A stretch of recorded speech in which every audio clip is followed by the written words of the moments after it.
आठवां है। अर्जुन ने कहा, हे पुरुषोत्तम, ब्रह्म क्या है? अध्यात्म किसको कहते हैं? अधिभूत क्या है और अधिदेव क्या कहलाता है? हे मधुसूदन, अधियज्ञ क्या है और इस देह में अधिदेह कौन सा है? मरने के समय में स्थिर चित्त वाले लोग तुमको कैसे जान जाते हैं? श्री कृष्ण भगवान बोले, जो अक्षर और परम श्रेष्ठ है वही ब्रह्म है। प्रत्येक वस्तु का स्वभाव अध्यात्म कहलाता है और समस्त चराचर की उत्पत्ति करने वाला जो विसर्ग है वही कर्म है। जो देह आदि नाशवान वस्तु है वही अधिभूत कहलाती है। विश्व रूप जो विराट पुरुष है वही आदिदेव है। और पुरुषों में श्रेष्ठ इस देह में मैं ही अधियज्ञ हूँ। अंत काल में जो मेरा ध्यान करता हुआ शरीर को त्याग करता है वह निसंदेह मेरे शरीर को पाता है। हे कुंती पुत्र, अंत समय में मनुष्य जिस वस्तु का स्मरण करता हुआ शरीर त्यागता है वह उसी को पाता है। इस कारण सदैव मुझ में ही मन लगा करके मेरा ही स्मरण करते हुए संग्राम करो। तुम निसंदेह मुझको आ मिलोगे।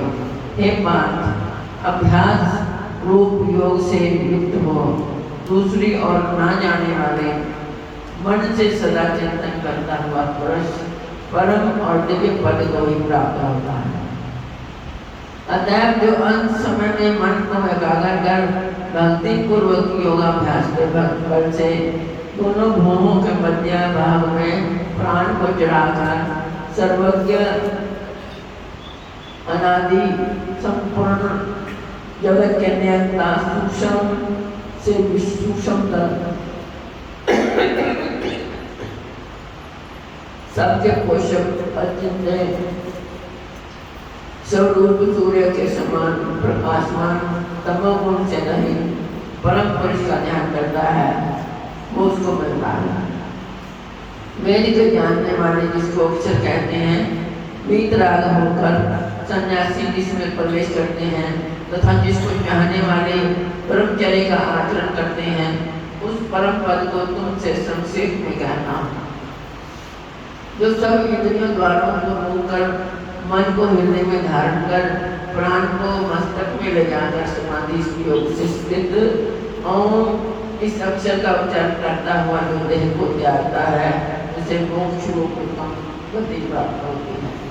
हे पार्थ, जो मुझ में ही मन लगाकर नित्य प्रति मेरा स्मरण करते हैं उन सदैव स्मरण करने वाले योगियों को मैं बहुत दुर्लभ रीति से प्राप्त होता हूँ।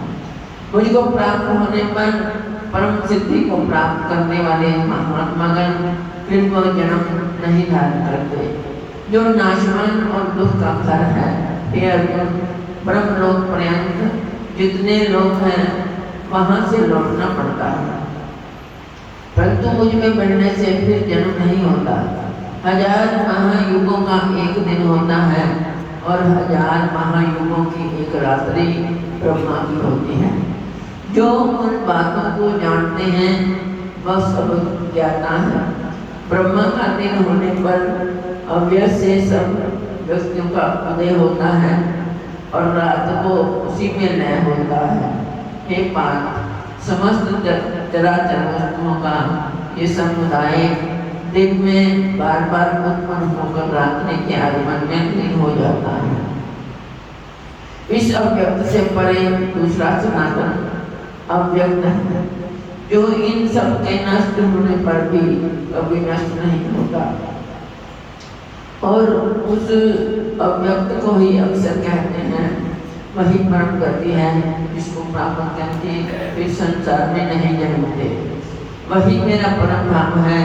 हे पार्थ, जिसके अंतर्गत सब प्राणी हैं और जिसने उस समस्त जगत का विस्तार कर रखा है वो श्रेष्ठ पुरुष अनन्य भक्ति से ही मिलता है।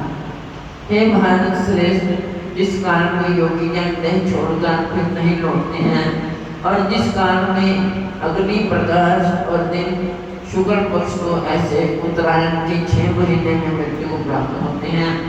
धूम्रांत कृष्ण पक्ष दक्षिणायन के 6वें महीने इनके मध्य गमन करने वाले चंद्रमा की ज्योति को पहुंचते हैं और लौट आते हैं।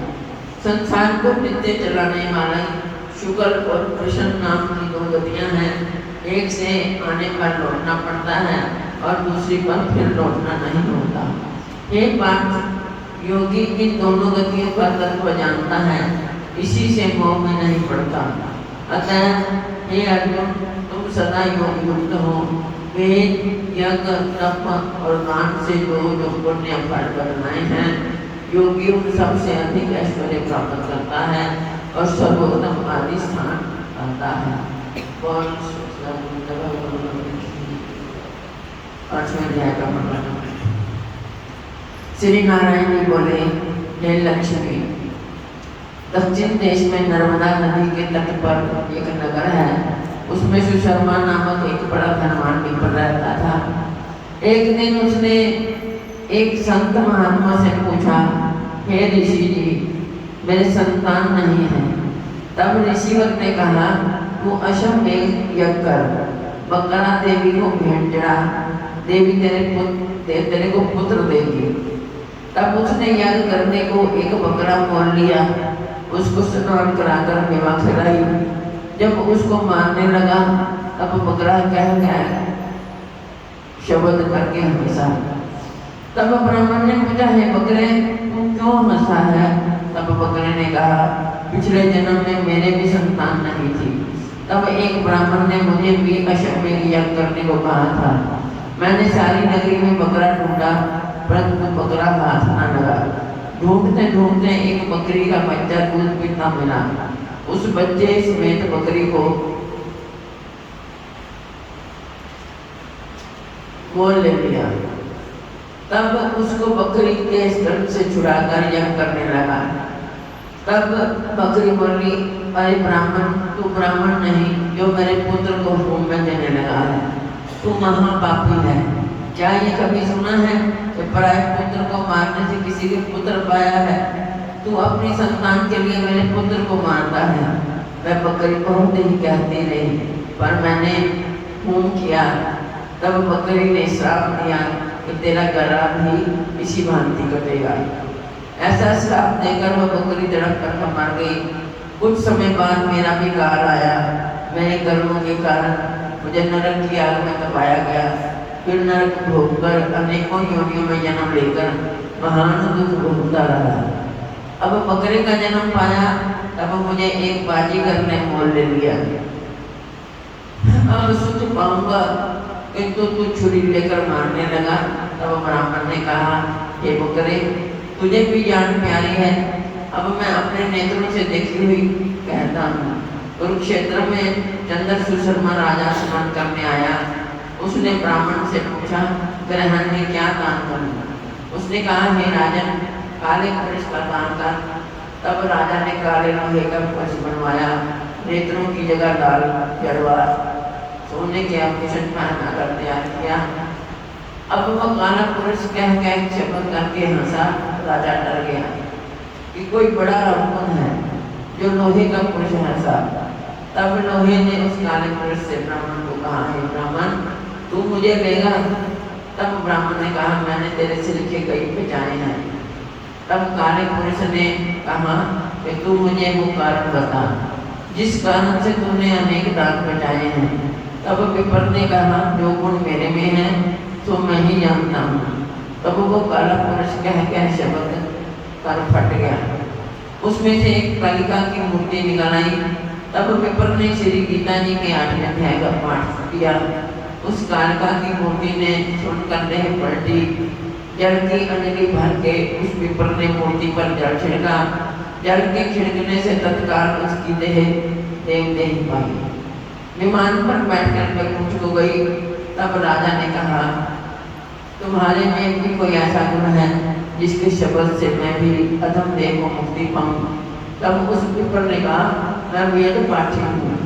उस नगर में एक साधु भी गीता पाठी था, जिसमें 8वें अध्याय का पाठ सुनकर राजा की देह पलटी। तब राजा दिव्य देह पाकर वैकुंठ को गया और कहता गया, ये ब्राह्मण तू भी गीता का पाठ कर, तुम्हारा भी उद्धार होगा। तब वो ब्राह्मण श्री गीता जी का पाठ करने लगा। तो ये सच्चिदानंद भगवान की